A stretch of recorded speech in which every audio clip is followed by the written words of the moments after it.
ایک حدیث میں ہمیں دجال کی ایگزیکٹ لوکیشن کے بارے میں بہت سارے ہنٹس دیے گئے، اور یہ حدیث ہم سب نے بار بار سنی ہوئی ہے کہ ایک دن بھری محفل میں رسول اللہ صلی اللہ علیہ وسلم کے پاس ایک عیسائی آیا اور اس نے اسلام قبول کر کے اپنا واقعہ سنایا کہ میں اور کچھ لوگ عرب سے مشرق کی طرف روانہ ہوئے. ہم ابھی راستے میں ہی تھے کہ اچانک سمندر کا موسم بدل گیا اور ہماری کشتی اپنے راستے سے بھٹک گئی.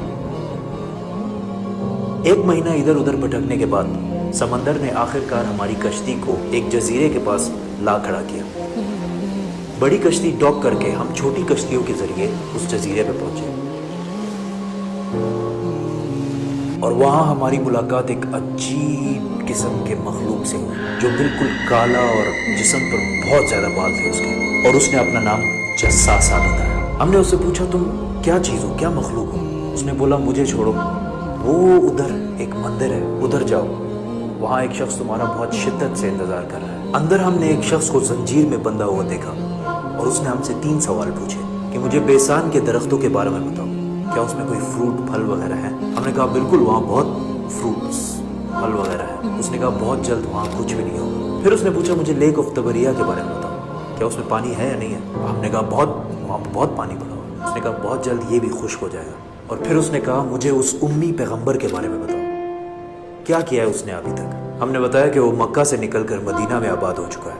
اس نے کہا کیا واقعی وہ یثرب مدینہ آ چکا ہے؟ یہ کہتے ہی اس نے کہا کہ اب میں بتاتا ہوں کہ میں کون ہوں. میں ہوں دجال، اور بہت جلد میں اپنی قید سے آزاد ہو جاؤں گا اور تمام علاقوں میں جاؤں گا سوائے مدینہ یعنی یثرب کے. رسول اللہ صلی اللہ علیہ وسلم نے تمام لوگوں کو مخاطب کر کے کہا اے لوگو، یہ ہے یثرب مدینہ.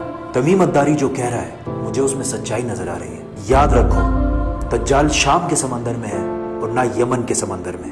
اور اپنے ہاتھ سے مشرق کی طرف اشارہ کر کے کہا دجال مشرق میں ہے، دجال مشرق میں ہے، دجال مشرق میں ہے. اب سمپل سی بات ہے، ایز وی نو کہ مشرق کی طرف سفر کے بعد ان کی کشتی ایک جزیرے پہ رکی تھی. So let's just find out all the islands east of مدینہ. مدینہ کے ایسٹ میں there's the famous Arabian Sea، اور اس میں مینلی 4 جزیرے پائے جاتے ہیں.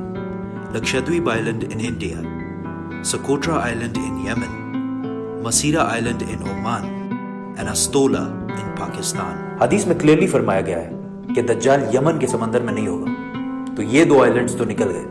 رسول اللہ صلی اللہ علیہ وسلم نے مدینہ میں جو مشرق کی طرف اشارہ کیا تھا، اگر اس سے ہم ایک سیدھی لائن کھینچیں تو وہ بالکل استولا آئلینڈ کے اوپر سے گزرتی ہے. اور جب جساسا نے ان کو اس جزیرے پہ ایک ٹیمپل مندر کی طرف بھیجا تھا، تو اس جزیرے پہ ایک مندر ٹیمپل کے کوئی ریمینز تو ہونے چاہیے. انڈیا کے اس آئلینڈ میں تو ایسا کچھ بھی نہیں ہے، لیکن پاکستان کے استولا آئلینڈ میں پتہ ہے کیا ہے؟ مندر. لیکن یہ تو 1450 سال پرانی کہانی ہے.